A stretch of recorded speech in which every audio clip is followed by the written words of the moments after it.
Salve a tutti e bentornati sul canale.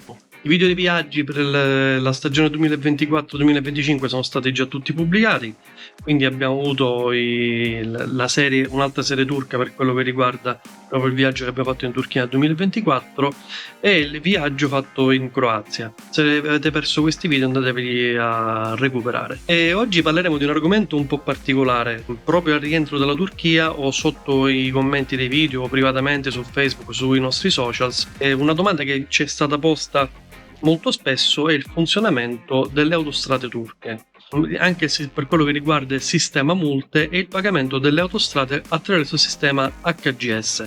Ma andiamo per ordine. Quando vi fermerà la Traffic Police capirete che vi stanno facendo una multa semplicemente al suono della parola magica fine, che in inglese vuol dire anche bello, ma effettivamente in Turchia effettivamente è una parola inglese che definisce la multa in senso stretto, quindi vi stanno facendo una multa.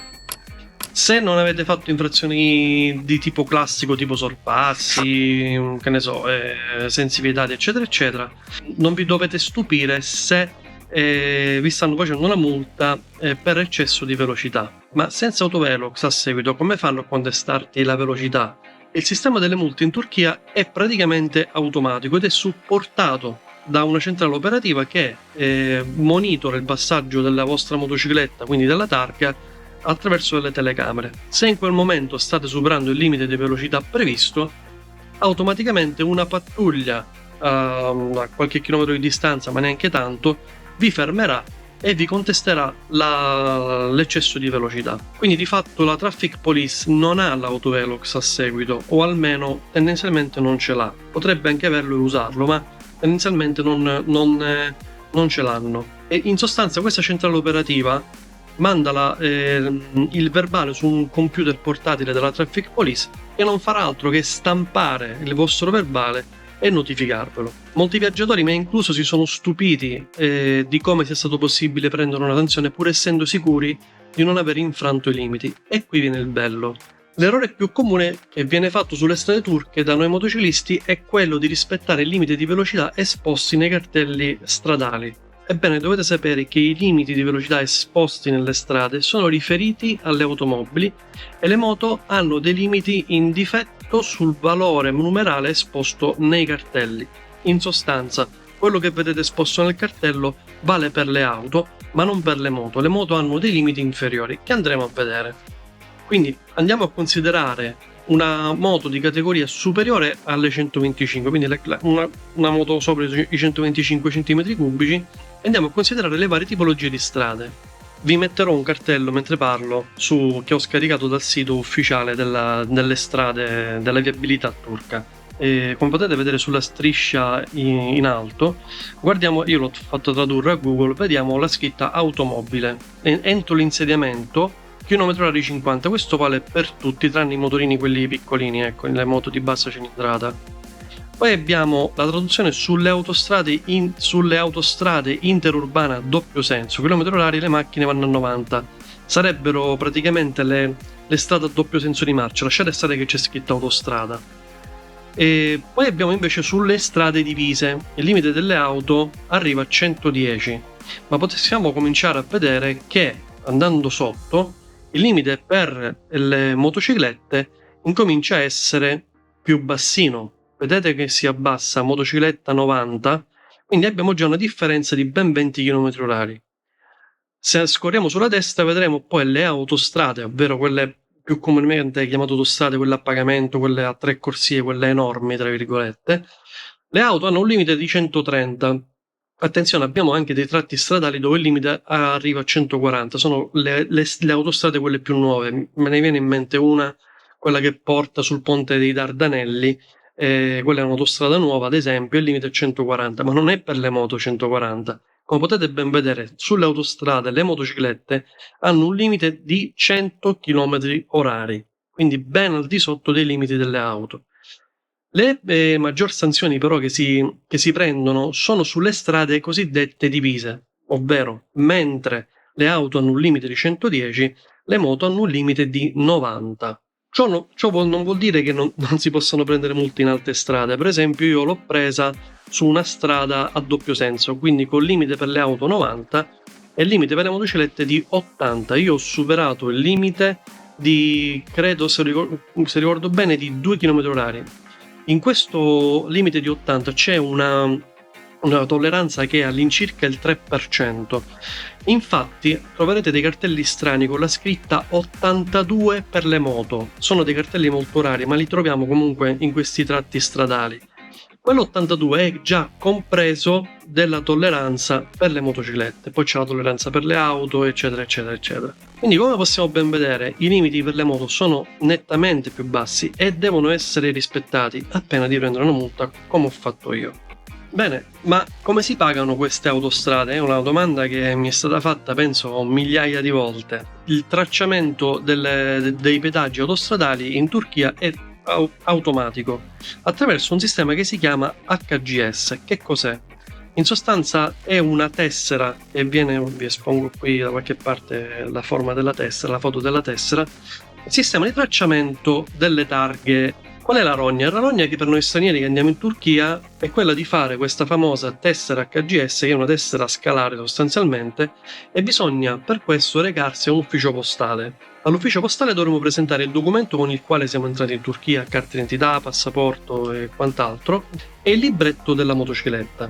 A quel punto l'operatore della posta registrerà il nostro mezzo e le autostrade saranno pagate attraverso questo sistema automatico con questa tesserina qui. E chiaramente questa tessera va ricaricata. So per certo che per fare tutto il giro delle autostrade turche una volta sola sono più che sufficienti 18 euro, almeno col cambio di 2 anni fa. Col cambio dell'anno scorso qualcosina di meno, chiaramente. Personalmente vi consiglio di caricare almeno 20 euro, che dovrebbero essere sufficienti per tutto il vostro viaggio, ed il credito non scade. Tanto ci tornerete in Turchia, perché crea dipendenza. Detto ciò, attenzione, non tutti i tratti sono gestiti dal sistema scalare HGS e variano di anno in anno. Un esempio pratico è il ponte sui Dardanelli. Nel 2023 ho pagato 1 euro e qualcosa cash e nel 2024 ero compreso nel sistema HGS. Ho dimenticato di dire una cosa: per ricaricare la scheda, la tessera, sempre all'ufficio postale, bisogna pagare in contanti, non sono accettate carte. Non chiedetemi perché, io ho sempre solo pagato in contanti. Quando passerete le barriere HGS potrà capitare che vi sia una sbarra abbassata ed un operatore vi chiederà il corrispettivo da pagare. A quel punto voi, essendo sicuri di essere entrati in un varco HGS, mostrerete la tessera, l'operatore verrà fuori dal banchetto, guarderà la targa, guarderà la tessera, poi rientrerà nel banchetto e vi aprirà la sbarra. Però non tutte le tratte autostradali possono essere pagate con HGS. Questo sistema cambia di anno in anno e sinceramente io ancora non ho capito quali siano perfettamente coordinati col sistema HGS. Io credo che varia in base anche ai lavori che vengono svolti all'interno del tratto autostradale. Quando entrerete in Turchia ovviamente non avrete la tessera HGS e se vi dirigerete in autostrada chiaramente non potrete pagarla immediatamente. Per far ciò il sistema turco prevede una tolleranza di ben 10 giorni, quindi qualora voi siate di meno, siate di più, comunque sappiate che entro 10 giorni vi dovrete recare in un qualsiasi ufficio PTT abilitato, generalmente sono quasi tutti abilitati però, e a quel punto potrete fare la vostra tessera, quindi entro 10 giorni. Le eventuali sanzioni verranno contestate all'uscita dalla Turchia, quindi in dogana. Quando andrete a fare lo scarico documenti dal doganiere, il doganiere guarderà sul monitor del computer se avete dei sospesi come multe, prese per strada o arretrati autostradali. A molti non sono state applicate le sanzioni sul sistema HGS perché probabilmente il sistema non era ancora a regime, però negli anni sta sempre più migliorando. Ma quali sono queste sanzioni che potrebbero essere contestate? E qui io ho preso informazioni direttamente sul posto. Allora, se avete fatto la tessera HGS in ritardo, vi saranno applicate sanzioni minime, ovvero un 10% in più sui pedaggi più vecchi di 10 giorni. Se non avete proprio fatto la tessera HGS, addirittura il pedaggio evaso arriverà fino a 10 volte l'evaso. Se invece il credito non è stato sufficiente, semplicemente il tributo evaso. Quindi se avete caricato, non sono bastati 1 euro, 2, quelli che sono 50 centesimi, li dovrete pagare direttamente in dogana. E in questo caso però il pagamento può avvenire anche tramite il bancomat o la carta, quindi i problemi non ce ne dovrebbero essere. Tra l'altro questo sistema di pagare con la carta è anche molto comodo, perché prima per pagare questo tipo di sanzione vi avrebbero rimandato indietro in paese e avreste dovuto pagare in una banca specializzata o a un totem in un punto preciso della prima città dopo ogni confine. Quindi adesso diciamo che si sono mediamente adeguati, questa è una cosa molto positiva. Parliamo di un'altra cosa: siete tornati dalla Turchia, non avete pagato niente, avete un dubbio che vi sia ancora in essere qualche multa.